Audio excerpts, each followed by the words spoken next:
Okay, now application of Ampere's circuitous law. In this video, we have to learn how to calculate magnetic field for the different cases, for the different types of the shapes of conductor. अलग अलग shape से conductor होंगे तो how to calculate the magnetic flux density. Let us consider first application of the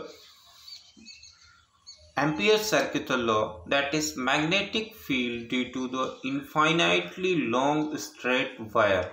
कोई infinitely long straight wire है, जैसे हमने Gauss law का एप्लीकेशन देखा था, 4-5 केसेस देखे थे अबाउट, आपका थिन शीट का देखा था, लॉन्ग थिन शीट का, लॉन्ग आप कंडक्टर का या वायर का आपने कंसीडर किया था। तो उसी तरीके से यहाँ पे भी है फर्स्ट एप्लीकेशन आपका एम्पियर्स सर्किटल लॉ। उसमें एक स्ट्रेट वायर हम कंसीडर कर रहे हैं यहाँ पे, जैसा कि आप फिगर में देख सकते हो, एक स्ट्रेट वायर है।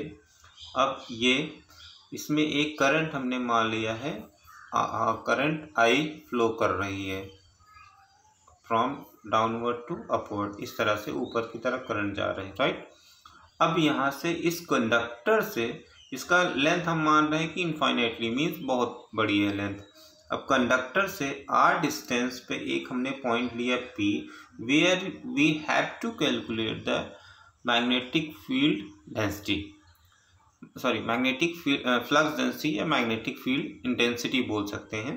Okay, so here let P be the point at a distance R from the straight wire and B be the magnetic field at B. P point हमने मान लिया मैग्नेटिक फील्ड, ये हुआ आपका B, ठीक है।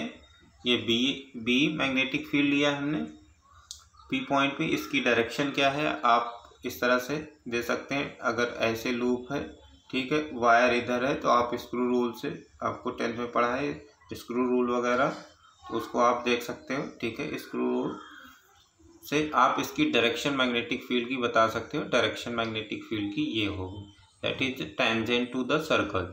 Circle पे ये बी की आपकी डायरेक्शन हो गई, ठीक है।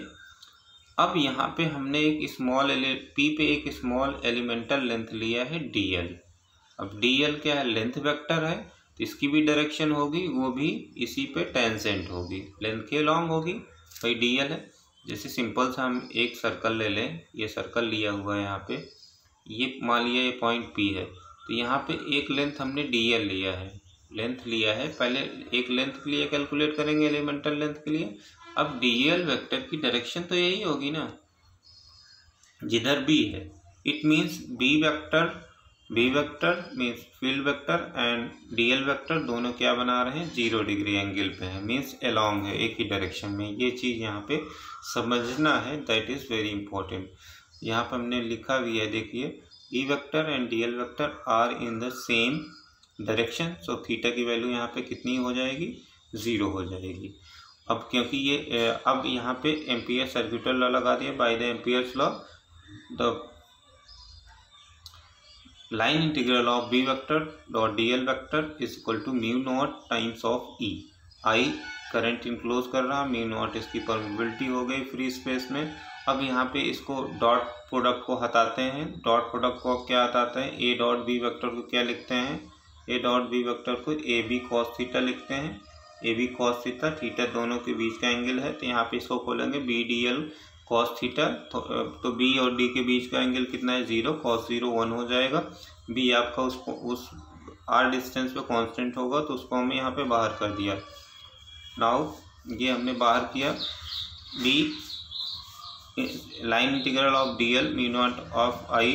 अब देखो, अब ये आपका क्या है, एक सर्कल है जो गॉसियन हमें यहाँ एम्पियर लूप लिया है, वो एक सर्कल है।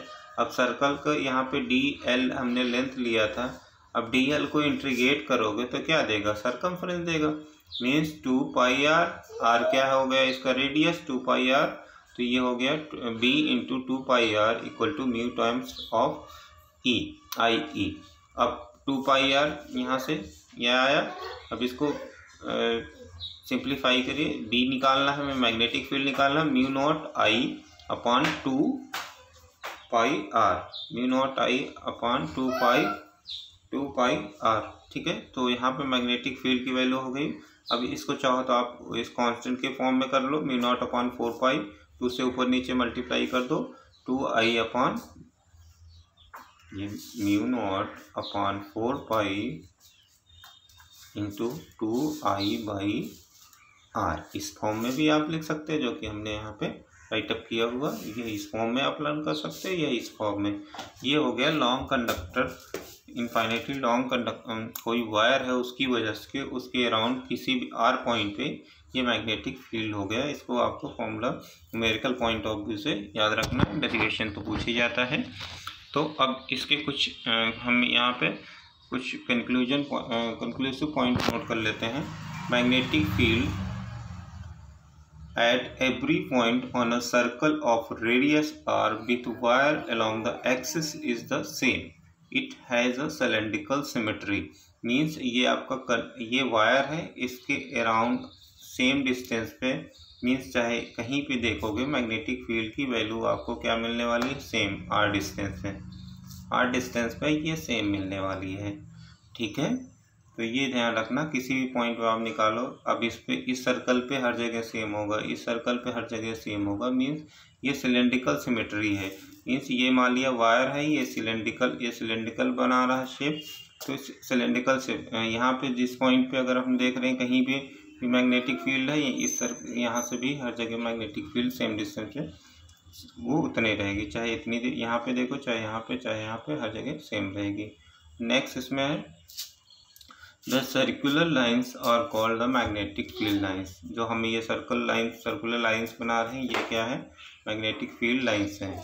इस वायर के लिए, इनफाइनाइटली लॉन्ग वायर के लिए ये मैग्नेटिक फील्ड लाइन्स है, राइट, जो कि आगे अगले चैप्टर में हम लोग पढ़ेंगे। नाउ सेकेंड, इसमें हम लोग देखते हैं, अब अभी तक हमने माना कि वायर हमारा बहुत थिन था, लॉन्ग था और थिन था। नाउ अब हम मान रहे हैं वायर थोड़ा सा थिक है, मोटा है, मीन्स सिलेंड्रिकल शेप में है। अब लेंथ के कंपेयर में अभी उसकी डायमेंशन हमने कम लिया था इसके पहले वाले केस में, अब सेकंड केस में लेंथ के कंपेयर में उसकी डायमेंशन मीन्स इसकी कुछ न कुछ थिकनेस है। तो उस केस में हम लोग यहाँ पे कंसीडर करते हैं इसमें application magnetic field due to the current through a very long circular cylinder. यहाँ पे सर्कुलर सिलेंड्रिकल कंडक्टर है या वायर है आपको। इसमें फर्स्ट केस ले लेते हैं आउटसाइड। ये हमने यहाँ पे डायग्राम में देख सकते हैं आप, ये हमने ये वायर ले लिया है सिलेंड्रिकल, ठीक है, ये भी लॉन्ग है। अब इसमें 8 पॉइंट आउटसाइड हमें बताना है। अभी ये मान रहे हैं ये P हमारा आउटसाइड लाई कर रहा है, ठीक है, P आउटसाइड मीन्स जो हम R रेडियस वेरिएबल ले रहे हैं इस वायर के रेडियस से ज़्यादा है। मीन्स यहाँ पे आप देखिए R is greater than capital R, small r is greater than capital R, right. अब बाई एम्पीयर सर्किटल लॉ यहाँ पे लगा दीजिए। सिमिलरली यहाँ पे भी एक DL लेंथ ले लो। इस एम्पीरियल लूप पे जो हमने डॉटेड दिखाया है DL वेक्टर ले लिया, इधर ही आया, B वेक्टर इधर ही आया, B vector and DL vector दोनों एक ही तरफ आया, BDL cos 0 हो गया, म्यू नॉट I हो गया। ये आप B के बाहर DL 2 पाई R हो गया, म्यू नॉट I, तो यहाँ से B निकाल लीजिए। इसके प्रीवियस वाला केस का सेम आ गया, ये आ जाएगा, ठीक है, mu naught I upon 2 pi R, वो तो वही आएगा, कोई चेंज नहीं है। बस इनसाइड वाला हम देखते हैं। इनसाइड के लिए हमने यहाँ पे देखो फिगर में लिया, P पॉइंट इनसाइड ले लिया, इसको डॉटेड से दिखा दिया एम्पीरियल लूप को R डिस्टेंस पे। उसी तरीके से इसको भी प्रोसीड करेंगे। अब देखिए इसमें, अब ये हम लाई करेंगे, इसमें P lies inside a cylinder, small r is less than capital R if the current is only along the surface of the cylinder। अब ये मान लें ये सरफेस है सिलेंडर का, इसी के अलोंग इसके सरफेस पे करंट फ्लो कर रही है, ऐसे मीन्स बीच में नहीं जा रही है, इस सिलेंडर के बीच से करंट नहीं जा रही, सरफेस से जा रही है। तो ऑब्वियसली इनसाइड क्या होगा, इस सरफेस से जा रही है, ये हमारा एम्पीरियल लूप है। अब इनसाइड तो इसकी वजह से क्या हो जाएगी, फील्ड 0 हो जाएगी, क्योंकि इनसाइड जो हमने लिया है एम्पीरियल लूप उससे कोई करंट इनफ्लो नहीं करेगा, तो 0 हो जाएगी। Current only along the surface of the cylinder then current enclose by the path is zero, so magnetic field zero हो जाएगी। ऐसे केस में मैग्नेटिक फील्ड जीरो हो जाएगी। नाउ अब अगर यहाँ पे बात करें current uniformly distributed, if the current is uniformly distributed throughout the cross section of the conductor then the current enclose by the path L. यहाँ पे हमने ये माना था, ये हमारा सिलेंडर था, ठीक है, ये हमने एम्पीरियन लूप लिया था ऐसे ऐसे आर डिस्टेंस पे। अब through I cross section I E current या आई इनक्लोज कर रहा था, ये जो इनसाइड एम्पीरियन लूप माना है वो कितनी करंट इनक्लोज करेगा। तो simple pi are square current कितना आई इनक्लोज किया था, sorry total current pi R, total area pi are square I current enclose किया था, सो देयरफॉर ये इतना कितना इनक्लोज करेगा। तो ये हमें रिलेशन मिल गया है, ये आप निकाल सकते हो। Since pi are square encloses current I, so one unit area कितना करेगा, देयरफॉर पाई स्मॉल आर हमने एम्पीरियल लूप के लिए आई इंटू ये आपका डिनोमिनेटर में गया pi are square into pi r small r square, pi से पाई कैंसिल, तो ये आपका बच जाएगा ये small r square upon capital are. ये रेशियो आ गया है कि ये जो हमने इनसाइड लिया था एम्पीरियल लूप वो इतनी करंट इनक्लोज करेगा, राइट। अब यहाँ पे एम्पीरियल सर्क्यूटर लगा दो, वेरी सिंपल। अब कुछ नहीं है, B D L cos zero I dash mu naught I R. अब मान लिया इनसाइड फ्री स्पेस तो है नहीं, वहाँ का कुछ परमिबिलिटी चेंज हो जाएगी, ठीक है। तो अगर मान लिया रिलेटिव परमिबिलिटी पता है तो हम म्यू नॉट से मल्टीप्लाई कर दे रिलेटिव में, तो उसकी एब्सोल्यूट आ जाएगी, उस मटेरियल के अंदर की परमिबिलिटी आ जाएगी, ठीक है। तो इसको अभी हम आगे पढ़ेंगे, परमिबिलिटी रिलेटिव परमिबिलिटी। जैसे रिलेटिव परमिटिविटी होती है तो वैसे रिलेटिव परमिबिलिटी होती है। तो यहाँ पे हमने यहाँ पे देखिए relative permeability of the conductor. Relative permeability of conductor क्या हो जाएगी, mu R equal to mu medium उस कंडक्टर की एब्सोल्यूट परमिटिविटी, इन दोनों का रेशियो होता है रिलेटिव। अब म्यू एम चाहिए तो mu M equal to material की या कंडक्टर की mu naught and mu R, दोनों को मल्टीप्लाई करके यहाँ पे हमने लिखा हुआ, क्योंकि अंदर तो वैक्यूम तो होना नहीं है कंडक्टर के अंदर, तो कुछ मटेरियल है उसका खुद का, हॉलो भी नहीं है। तो यहाँ पे हमने इंटीग्रल डी एल की जगह 2 पाई आर रखा, आई डैश की जगह I R square upon capital are, ये म्यू नॉट म्यू आर, तो ये सिंप्लीफाई होके आ गया म्यू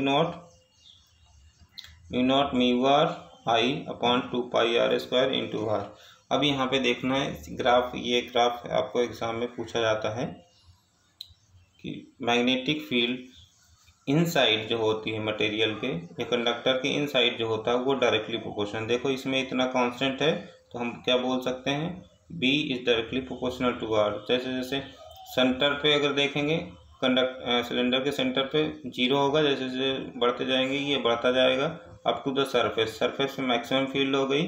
उसके बाद इसके पहले वाले फर्स्ट केस वाले में देखो B is inversely proportional to R, जैसे जैसे दूर जाएंगे आपको मैग्नेटिक फील्ड रिड्यूस होती जा रही है। तो एक ग्राफ आपने सेम आपको याद हो तो वहाँ भी पढ़ा था, गॉस लॉ में भी डेरिवेशन में ऐसे आया था, inside directly proportional outside inversely proportional के स्क्वायर में थी, बट वहाँ पे यहाँ पे स्क्वायर में नहीं है, ठीक है। तो ये हो गया। अब यहाँ पे magnetic field induction is the maximum at the surface of the solid cylinder carrying current and is zero at for the point on the axis of the cylinder. Axis जैसे ये सिलेंडर है, इसके एक्सिस पे कहीं पे भी आप magnetic field इस करंट की वजह से देखोगे वो ऑलवेज ज़ीरो होती है, ठीक है, वो ऑलवेज ज़ीरो होती है ये, राइट। तो ये हो गया आपका second case. Now we will discuss third case next.